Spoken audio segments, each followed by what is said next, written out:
আচ্ছা, আপনি ডায়াবেটিস আক্রান্ত। ডায়াবেটিস আক্রান্ত রোগীদের একটা ভয় থাকে, বিশাল ভয় কি? সে ইনসুলিন নিতে চায় না। ইনসুলিন নিয়ে মানুষের অনেক ধরনের ভুল ধারণা থাকে। কিরকম? যে ডায়াবেটিস আক্রান্ত হলেই কি তাকে ইনসুলিন নিতে হবে? এরকম একটা ব্যাপার থাকে। ইনসুলিনই কি ডায়াবেটিসের শেষ চিকিৎসা? ইনসুলিন ছাড়া কি ডায়াবেটিস নিয়ন্ত্রণ করা যায় না? একটা ইনসুলিন ফোবিয়া যেটা বলি, ইনসুলিন ভীতি আমাদের সবার মধ্যেই কাজ করে। জন্য ইনসুলিন নিয়ে মানুষের মধ্যে একটা ভুল ধারণা থাকে। সেই ধারণাগুলো একটু সংশোধন করা যাক। কিরকম হতে পারে? ডায়াবেটিস হলেই কি আপনাকে ইনসুলিন নিতে হবে? প্রথম ব্যাপারটায় আসি। আসলে ডায়াবেটিস ২ ধরনের, মূলত আমরা যেটা বলি টাইপ 1 ডায়াবেটিস এবং টাইপ 2 ডায়াবেটিস। টাইপ 1 ডায়াবেটিস যেটা অল্প বয়সে হয় এবং সারা জীবন যে ডায়াবেটিসটা থাকে, সেক্ষেত্রে আবার আপনাকে ইনসুলিন নিতেই হবে। সেক্ষেত্রে একমাত্র চিকিৎসাটা ইনসুলিন। অনেক সময় সাপোর্ট হিসেবে অন্যান্য ওষুধ আমরা ইউজ করে থাকি। কিন্তু টাইপ 2 ডায়াবেটিস যেটা হয়, সেক্ষেত্রে ইনসুলিন না নিলেও আপনাকে চলতে পারে। অর্থাৎ ডায়াবেটিস আক্রান্ত হলে আপনি সংশ্লিষ্ট চিকিৎসকের কাছে যাবেন। সে আপনাকে নির্ধারণ করবে আপনার ইনসুলিনের প্রয়োজন আছে কিনা। সে যদি মনে করে ইনসুলিন ছাড়াই আপনি চিকিৎসা করতে পারবেন, তাহলে সে ইনসুলিন ছাড়াই সে আপনাকে চিকিৎসা করতে পারবে।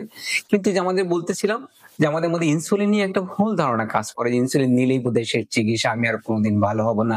ইনসুলিন একটা ভীতি কাজ করে, একটা সুয়ের ভীতি কাজ করে। কিন্তু ইনসুলিন খুব ভালো ওষুধ আমরা বলে থাকি। সেক্ষেত্রে কি করতে হবে আপনাকে? আপনি যদি একটা অভ্যাসে পরিণত করেন, ইনসুলিন যে ডাক্তার আপনাকে দিয়েছে সেটা নিয়ে যদি আপনি একটা অভ্যাসে পরিণত করতে পারেন এবং কিছুদিন ব্যবহার করার পরেই কিন্তু আপনি বুঝে যাবেন যে ইনসুলিনটা খারাপ না। কিন্তু আমাদের ক্ষেত্রে কি হয়? আমরা ইনসুলিনটাকে উল্টাপাল্টা ভাবে ইউজ করে থাকি। কেমন ইউজ করে থাকি? ইনসুলিনের ক্ষেত্রে যে ব্যাপারটা হয়, আমি যে ইনসুলিন তো বিভিন্ন ধরনের হয়। রোগীগুলা তারা বুঝতে চায় না। আমি রেখে দিয়েছি একটা ইনসুলিন, সেটা আপনাকে ৩ বার নিতে হবে। আপনি কি করলেন? ১ বার করে ২ বার করে নিলেন। তাহলে কি আপনার ডায়াবেটিস নিয়ন্ত্রণে থাকবে? কখনোই থাকার কথা না। কারণ কি? সেই ইনসুলিনটা তো আপনাকে ৩ বার ব্যবহার করতে হবে। আপনি ২ বার ব্যবহার করলে সেই ইনসুলিনটা কাজ করবে না আপনার জন্য। আবার কোনো ইনসুলিন আমরা বলি যে দিনে ৩ বার করে ইউজ করতে হয়। সেই ইনসুলিন যদি আপনি ১ বার ইউজ করেন, সেটাও আপনার জন্য কাজ করতে পারে না। আবার যে ইনসুলিনটা দেখা গেছে প্রতিদিন ১ বার ব্যবহার করতে হয়।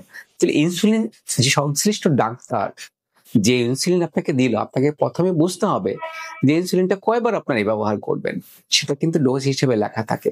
আপনার ইচ্ছামতো আপনি ইউজ করতে পারবেন না। ইনসুলিন ভীতিও থাকবে না। যে ইনসুলিন ২ বার ব্যবহার করতে, সেটা ২ বার আপনাকে ব্যবহার করতে হবে।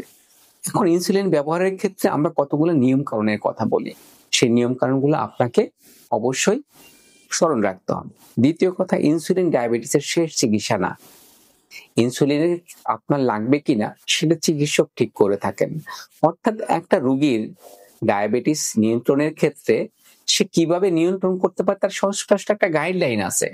আর ইচ্ছামতো আপনি ইনসুলিন ব্যবহার করতেও পারবেন না, ইচ্ছামতো আপনি ইনসুলিন ব্যবস্থা ছেড়ে দিতে পারবেন না।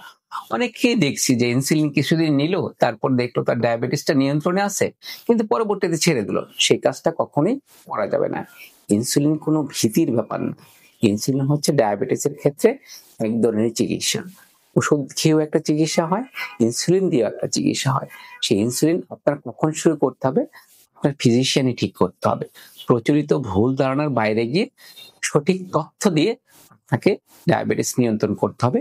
ইনসুলিনের ক্ষেত্রেও ব্যাপারটা একইভাবে সঠিক। অতএব ইনসুলিন ভীতি বাদ দিয়ে আপনারা ইনসুলিন ব্যবহারের ক্ষেত্রে সতর্ক হন এবং নিয়ম কানুন জেনে ইনসুলিন ব্যবহার করুন।